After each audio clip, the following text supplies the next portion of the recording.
नमस्ते दोस्तों, मैं ब्रजेश स्वागत करता हूं कहानियों की दुनिया में आप सभी का। आज की हमारी कहानी इंटरेस्टिंग स्टोरी है मास्टर जी का पजामा। बहुत सुंदर कहानी है, पूरा सुनिएगा। मास्टर रामचरण का जीवन बहुत ही सादगीपूर्ण था। वे सादा जीवन उच्च विचार में बहुत विश्वास करते थे। पहले तो वे कुर्ता धोती पहनते थे, लेकिन अधिक महंगी होने पर पाजामा पहनने लगे थे। उन्हें जब सूचना मिली कि इंस्पेक्टर साहब स्कूल का मुआयना करने आने वाले हैं, तो उन्हें चिंता हो गई। चिंता इसलिए नहीं हुई कि उनके स्कूल के काम में कोई गड़बड़ी थी, बल्कि इसलिए कि उनका पाजामा फट चला था। उनके पास एक ही पजामा था जिसे धोकर वे पहन लेते थे।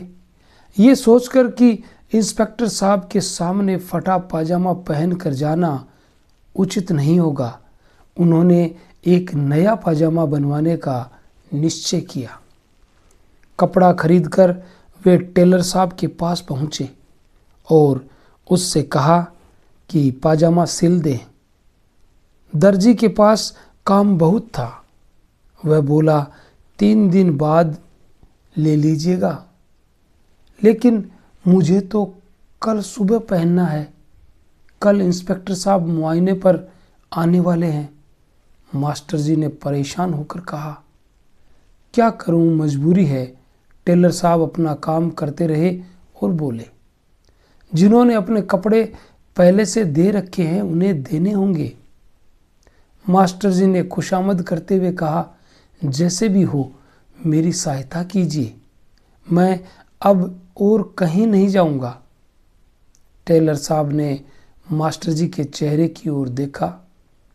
उनकी आंखों में झलकती दीनता देखी और नाप लेते हुए बोले, आपने तो मुझे मजबूर कर दिया। अच्छा जाइए, शाम को आकर ले लीजिएगा। शाम हुई तो मास्टर साहब पाजामा लेने पहुंचे। उन्हें देखते ही दर्जी मुस्कुराया और पाजामा उठाकर देते हुए बोला, आप ठीक टाइम पर आ गए। मैंने भी और काम छोड़कर पहले आपका ही पाजामा सिला है। मास्टर साहब प्रसन्न होकर बोले, मेरे ऊपर बहुत मेहरबानी की आपने। टेलर साहब ने चुटकी लेते हुए कहा, मुझे मोहल्ले में जो रहना है, भला आपका काम कैसे न करता। और कोई रोज रोज तो कपड़े सिलवाते नहीं। धन्यवाद कहकर मास्टर जी खुशी खुशी घर लौटे। स्नान करके भोजन किया।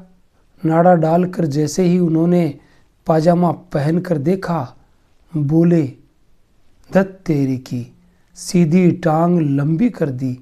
अच्छा सिला पाजामा। ठीक ही कहा गया है कि जल्दी का काम शैतान का। अब क्या करूं?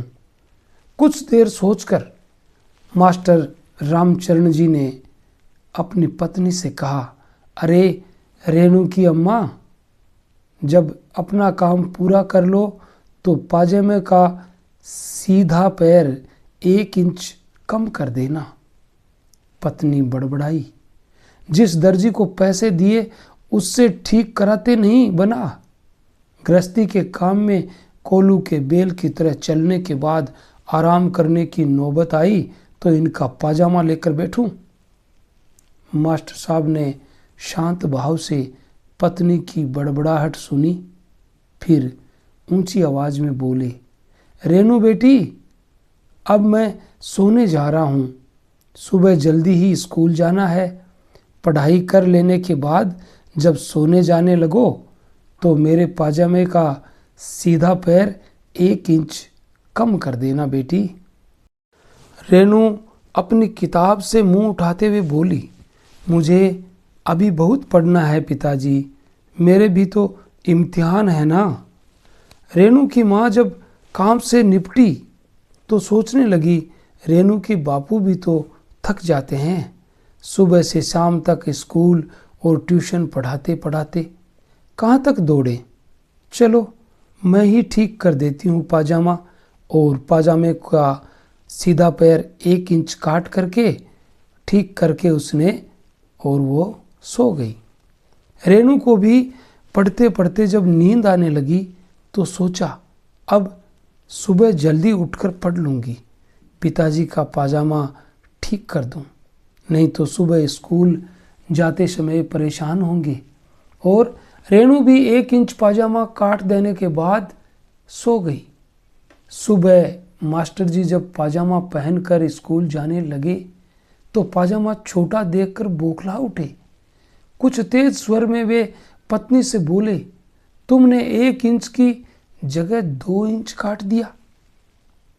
कुछ सहम कर पत्नी बोली, मैंने तो 1 इंच ही काटा था। ये सुनकर रेणु बोली, अरे आपने काट दिया था अम्मा, मैंने भी। ओह, कहते हुए मास्टर जी रुआंसा से हो गए। बेचारे को नया पाजामा उतार कर अपना पुराना पाजामा ही पहनकर इंस्पेक्टर साहब के सामने जाना पड़ा। ये एक छोटी सी मनोरंजनपूर्ण कहानी आपको कैसी लगी? अगर आपको अच्छी लगी तो हमारे चैनल पर कमेंट करें, सब्सक्राइब करें, शेयर करें, और मिलेंगे कल किसी नई कहानी में। तब तक के लिए all the best. Thanks for watching.